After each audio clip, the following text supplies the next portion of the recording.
It's 11 p.m. on a Sunday night. You're sitting on your couch, scrolling through your phone, and you see that targeted ad for the thing you've been thinking about buying for weeks. Maybe it's a new pair of sneakers. Maybe it's some kitchen gadget you definitely don't need. And here's what happens. You click, you add to cart, you enter your payment info, and just like that, another $87 you didn't plan to spend is gone. Now, here's the crazy part. If that same ad had popped up at 11 a.m. while you were at work, you probably would have scrolled right past it. And that difference, that single hour, might be costing you hundreds of thousands of dollars over your lifetime. My name is Ryan, and I spend way too much time thinking about the 11-hour rule and the hour of the day that predicts your financial future. If you're someone who makes decent money but can't figure out where it all goes, who has way too many Amazon deliveries showing up at your door, or who keeps promising yourself you'll start saving next month but somehow never do, make sure to hit that subscribe button and give this video a thumbs up if this helps you out.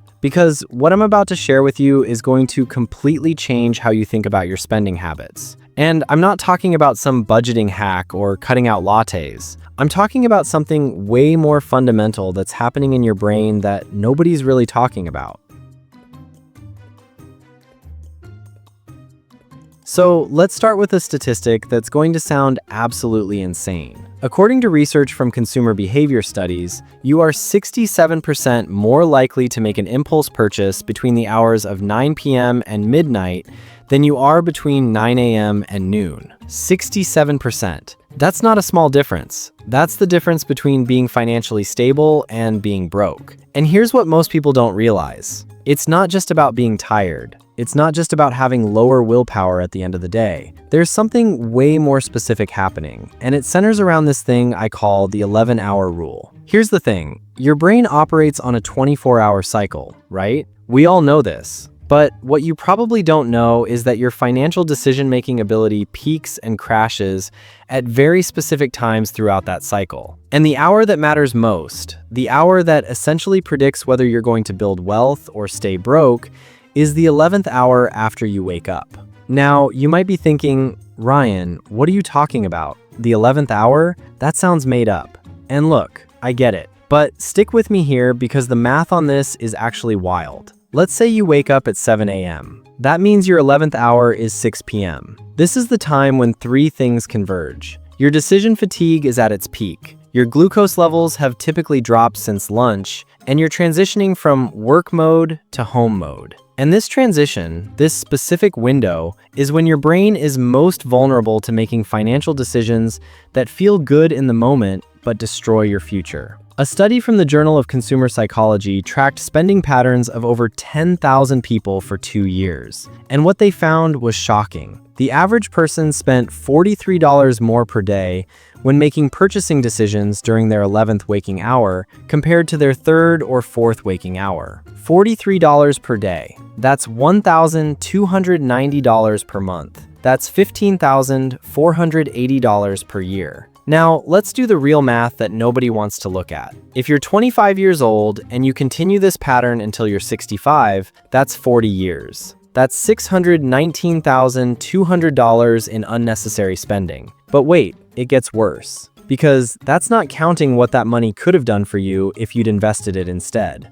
If you had taken that $43 per day and put it into an index fund averaging 8% annual returns over 40 years, you'd have $3.4 million.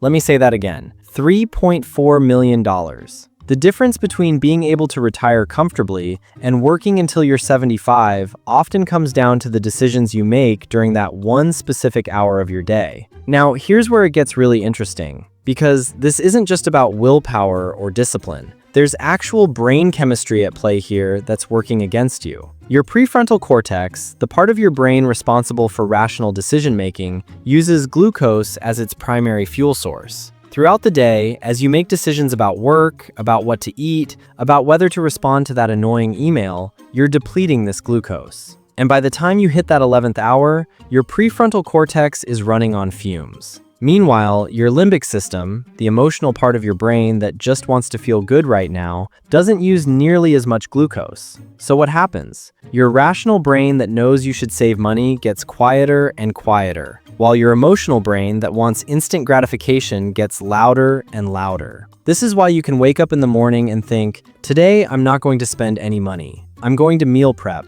I'm going to stick to my budget. I'm going to be responsible. And then by 6 or 7 p.m., you're ordering DoorDash for the third time this week and buying stuff online you don't need. Look, you're not weak. You're not bad with money. Your brain is literally working against you at specific times of the day. And once you understand this, you can actually do something about it. Let me break down what this actually looks like in real life. And I want you to be honest with yourself as I go through these scenarios, because chances are you're going to see yourself in at least one of them. Scenario 1, the after-work shopper. You leave work around 5 or 6 p.m. You're stressed, you're tired, you had a long day. You tell yourself you're just going to run into Target for one thing. $200 later, you're walking out with a cart full of stuff you didn't know you needed 30 minutes ago. That's the 11-hour rule in action. Scenario 2, the late-night scroller. You've finished dinner, you're relaxing on the couch, and you're scrolling through Instagram or TikTok. Every third post is an ad,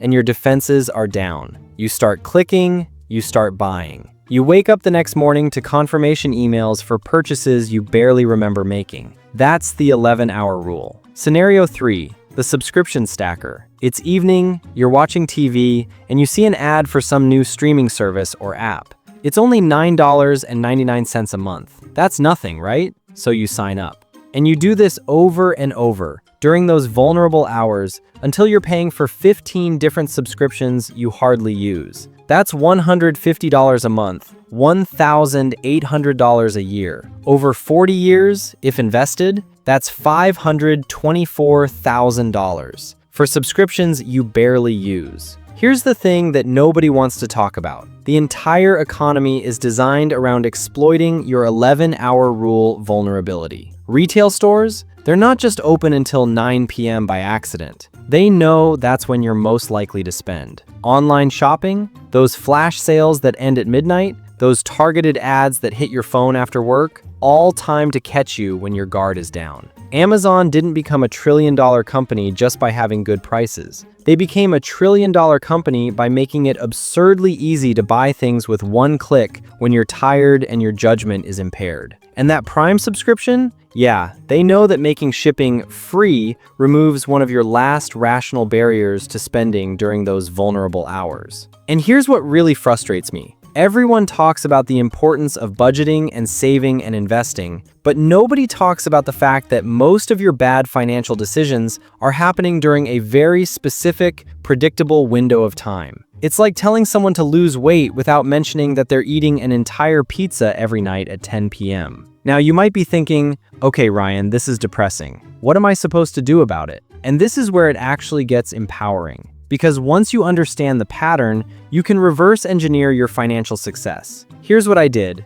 and here's what I want you to consider doing. I started tracking my spending by time of day, just for 2 weeks. I wrote down every purchase I made and what time I made it. And what I found was shocking. 73% of my unnecessary spending happened between 5 p.m. and 11 p.m. 73%. I was someone who thought I was pretty disciplined with money. I had a budget, I was investing, but I was bleeding money during those specific hours, and I didn't even realize it. And when I looked at the actual items I was buying during those hours versus during the day, there was a clear pattern. During the day, I was buying things I needed. During the evening, I was buying things I wanted, or thought might be cool, or that would make me feel better. Here's a concrete example. I spent $800 in 1 month on food delivery. $800. And when I looked at the timestamps, every single order was placed after 6 p.m. During the day, I was fine packing lunch or eating what I had at home.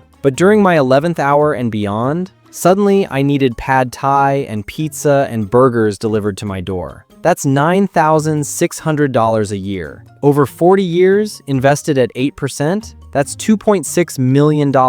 Just from eliminating evening food delivery. Just from recognizing my pattern. So here's the systematic approach to beating the 11-hour rule. And I'm not going to tell you to just have more discipline, because that's not how brains work. Step 1, automate your good decisions during your peak hours. This means setting up automatic transfers to your savings and investment accounts that happen in the morning when your rational brain is in charge. If you wait until the evening to decide whether to save money, you're going to lose that battle 9 times out of 10. Look, I set up all my automatic transfers to happen at 8 a.m. on payday. Why? Because at 8 a.m., I'm at my most rational. I'm thinking long term. I'm thinking about my future. If I waited until 8 p.m., I'd be thinking about how that money could buy me something right now that would feel good. Step 2, create friction for evening purchases. And I mean real friction. I removed all my saved payment information from online shopping sites. I deleted shopping apps from my phone. I put my credit cards in a drawer instead of in my wallet. Sounds extreme? Maybe. But here's what happened. My impulse purchases dropped by 81% in the first month. Because here's the thing. During your vulnerable hours, you need friction. You need barriers. Your evening brain is basically a toddler with a credit card. You need to toddler-proof your finances. During the day, when you're rational, a little friction is annoying but manageable. During the evening, when you're impulsive, that same friction is often enough to stop you. Step 3, implement the 24-hour rule, but make it specific. Any non-essential purchase over $50 has to wait until the next morning. Not just 24 hours, the next morning specifically. Because if you want something at 8 p.m. and you still want it at 8 a.m. the next day, there's a much better chance it's actually something you need or will use. I started doing this, and it was wild how many things I thought I desperately needed at night that seemed completely unnecessary in the morning. That $200 blender that was going to change my life, didn't even remember I wanted it by the time my alarm went off. That online course that was only available tonight,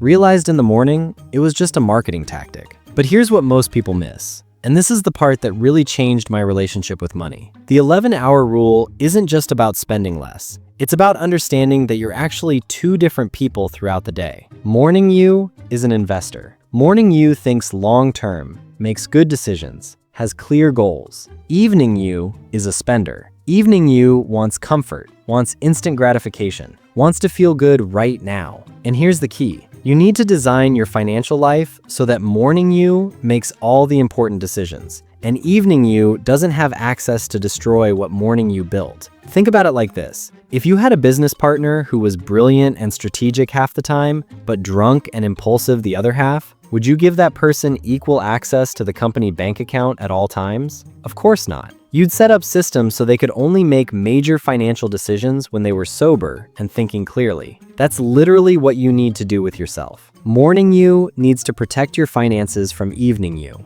Now, let's talk about the compounding effect of this, because this is where it gets really wild. We've talked about the direct spending during your vulnerable hours, but there's a second order effect that's even more expensive. When you spend money during your 11th hour and beyond, you're not just losing that money, you're also increasing your stress, which makes your decision-making even worse the next day, which leads to more stress spending, which creates this downward spiral that's really hard to break. A study from the American Psychological Association found that financial stress leads to an average of 32% worse decision-making across the board. So it's not just that you're spending money you shouldn't. You're also making worse decisions at work, in your relationships, with your health. Everything suffers. And here's the flip side. When you start protecting yourself from your vulnerable hours, when you start making good financial decisions consistently, the opposite happens. You have less stress. You make better decisions in other areas. You start to build momentum. It compounds positively. I tracked this for myself. In the first month of implementing these systems, I saved an extra $800. But I also got a promotion at work because I was less stressed and more focused. I started exercising more consistently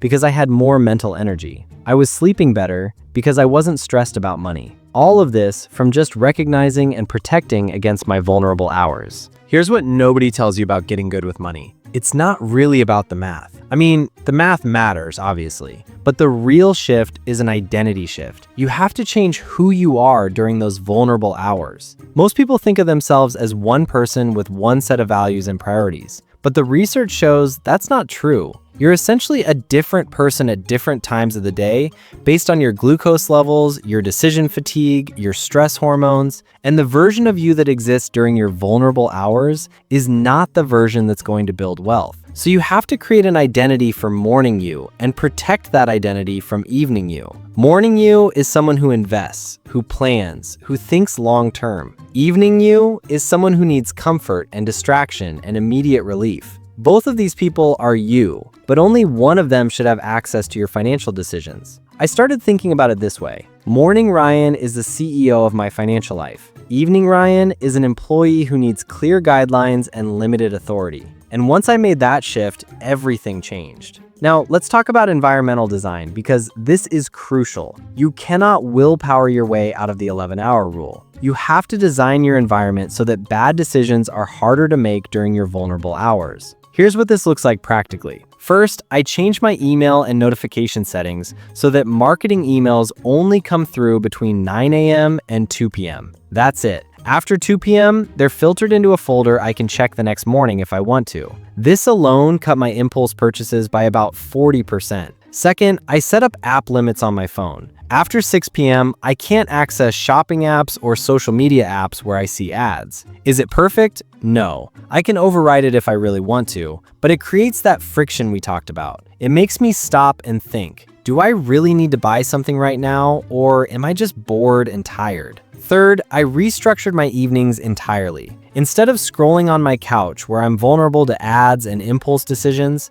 I started doing things that don't involve screens. Reading, cooking, going for walks, hanging out with friends in person. And here's what I found. Most of my spending wasn't about actually wanting things. It was about filling time and avoiding boredom and stress. When I eliminated the opportunity to mindlessly shop, I didn't feel deprived. I felt relieved. Like I'd been freed from this compulsive loop I didn't even realize I was in. Here's something else that nobody talks about. The 11-hour rule is contagious. If you're hanging out with people who are impulse spending during their vulnerable hours, you're going to do the same. If your friends are all ordering delivery and buying stuff online while you're hanging out, you're going to feel pressure to do the same. I had to have some honest conversations with my friends about this. I told them, look, I'm trying to be better with money, and I've realized that I make terrible financial decisions after 6 p.m. So if we're hanging out, can we just not talk about stuff we want to buy or pull up shopping apps? And you know what happened? 3 of them told me they had the exact same problem.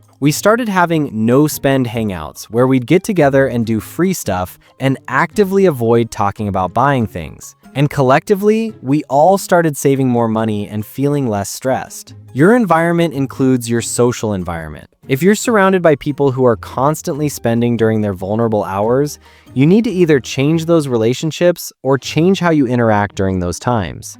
Now let's zoom out and look at what this actually means for your life. Because we're not just talking about saving a few bucks here and there. We're talking about the difference between financial freedom and financial stress for the rest of your life. Let's say you're 30 years old making $60,000 a year. That's pretty average. And let's say you're currently losing $50 a day to the 11-hour rule. That's $1,500 a month. Now, let's say you implement these systems and cut that down to $15 a day. You're now saving $35 a day that you were previously spending. That's $1,050 a month. If you invest that $1,050 per month in an index fund averaging 8% returns for 35 years until you're 65, you'll have $2.4 million from just protecting yourself during your vulnerable hours. That's the difference between retiring comfortably and working until you can't anymore. But here's what really matters to me. It's not just about the money in your account. It's about the stress you're not carrying. It's about the arguments with your partner you're not having about finances. It's about the career risks you can take because you have a financial cushion. It's about the peace of mind that comes from knowing you're in control. All right, so here's exactly what I want you to do starting today. Not tomorrow, not next week, today. Action 1. Track your spending by time of day for the next 2 weeks. Every single purchase. Write down what time you made it. You need to see your own pattern. You need proof that this is happening to you. Action 2. Identify your 11th hour. When is it? For most people, it's somewhere between 5 and 8 p.m., depending on when you wake up. That's your danger zone. That's when you need maximum protection. Action 3. Set up automatic transfers that happen during your peak hours. I want you to automate at least 20% of your income to go straight to savings and investments before you even see it. And I want those transfers to happen first thing in the morning, when rational you is in charge. Action 4. Remove all saved payment information from online shopping sites. Delete shopping apps from your phone. Put your credit card somewhere that requires effort to access.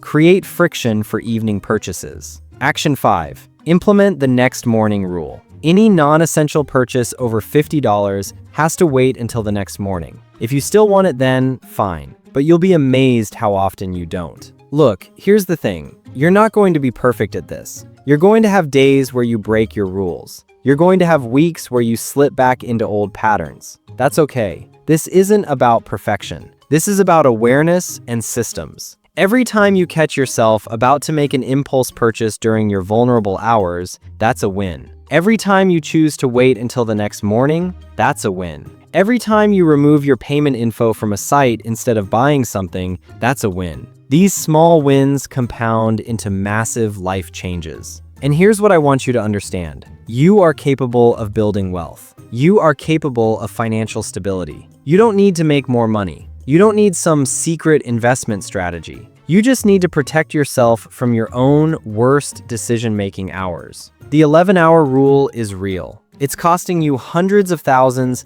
maybe millions of dollars over your lifetime. But now you know about it. Now you can do something about it. So that's the 11-hour rule, the hour of the day that predicts your financial future. And now that you know about it, you have a choice. You can keep living the way you've been living, making the same expensive mistakes during the same vulnerable hours. Or you can implement these systems, protect yourself from yourself, and build the financial future you actually want. The choice is yours, but I promise you, 5 years from now, you're going to look back at this decision as one of the most important turning points in your financial life. If this video helped you, make sure to hit that like button and subscribe for more content like this. And drop a comment below telling me what your 11th hour is and what your biggest spending weakness is during that time. I read every comment and I want to know what you're struggling with. Ryan has another great lesson for you. Tap the video on screen to learn why rich people love debt and how you can use it wisely. Till then,